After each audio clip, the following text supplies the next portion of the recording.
កុំតកុំឲ្យមនុស្សល្អត្រូវឈួតចិត្តព្រោះតែវិបត្តិស្នេហ៍បើមិនតាំងចិត្តស្មងលែងនាងបានទេឲ្យខ្ញុំថែនាងម្ដងតើបានអត់វាមិនងាយទេឲ្យលះបង់នោះដែរខ្លួនស្រឡាញ់ទោះខ្ញុំខកខើតែនឹងខ្លួនថាស្នេហ៍អ្នកណាប្រាកដអ្នកផ្សេងព្រមលេងសើចស្មោះបានត្រឹមតែមាត់តែនាងម្នាក់គត់ដែលជាពិភពលោកខ្ល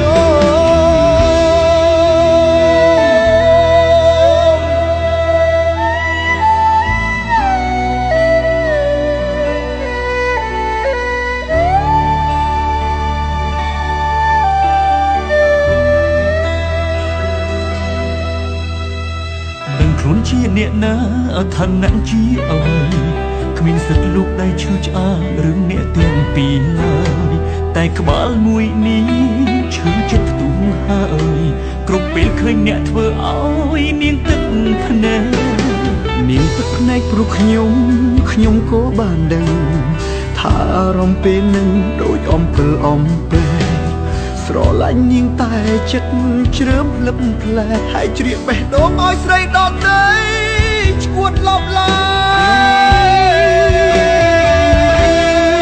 ខ្ញុំសូមអង្វរសូមគុំទុកនាងត្រឹមជាមនុស្សកុំដកុំឲ្យមនុស្សល្អ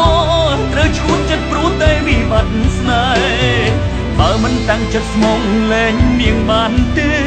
ឲ្យខ្ញុំថែនាងម្ដងតើបានវាមិនងាយទេឲ្យលះបង់នោះដែរខ្លួនស្រឡាញ់ទោះខ្ញុំខកខើតែនឹងខ្លួនថាស្នេហ៍អ្នកណាប្រាកដអ្នកផ្សេងត្រឹមលេងសើចស្មោះបានត្រឹមតែមាត់តែនាងម្នាក់គត់ដែលជាពិភពលោកភ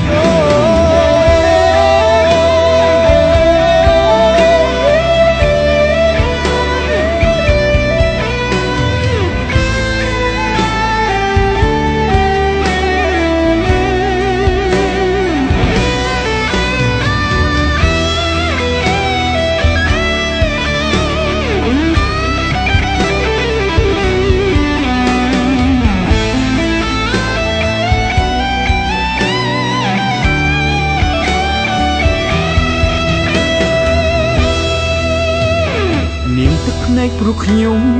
ញុំក៏បានដឹងថាអារម្មណ៍ពេលនឹងដូចអំពិលអំពែស្រឡាញ់នាងតែចិត្តជ្រើមលឹបផ្លែហើយជ្រៀកបេះដូងឲ្យស្រីដទៃឈួតលប់ឡើយខ្ញុំសូមអង្វរសូមគុំទុកនាងត្រឹមជាមនុស្សកុំដកុំឲ្យមនុស្សល្អ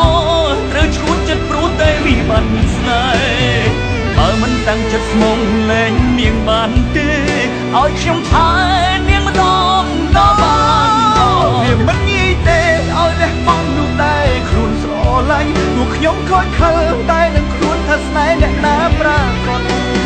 អ្នកផ្សេងត្រឹមលេងសើចស្មោះបានត្រឹមតែមាត់តែនាងម្នាក់គត់ដែលជាពិភពលោកខ្ញុំសូមអង្វរសូមគុំទុកនាងត្រឹមជាមនុស្សកុំដកុំឲ្យមនុស្សល្អត្រូវឈួតចិត្តព្រោះតែវិបត្តិស្នេហ៍បើមិនតាំងចិត្តស្មងលែងនាងបានទេឲ្យខ្ញុំថែនាងម្ដងតើបានអត់វាមិនងាយទេឲ្យលះបង់នោះដែរខ្លួនស្រឡាញ់ទោះខ្ញុំខកខើតែនឹងខ្លួនថាស្នេហ៍អ្នកណាប្រាកដអ្នកផ្សេងត្រឹមលេងសើចស្មោះបានត្រឹមតែមាត់តែនាងម្នាក់គត់ដែលជា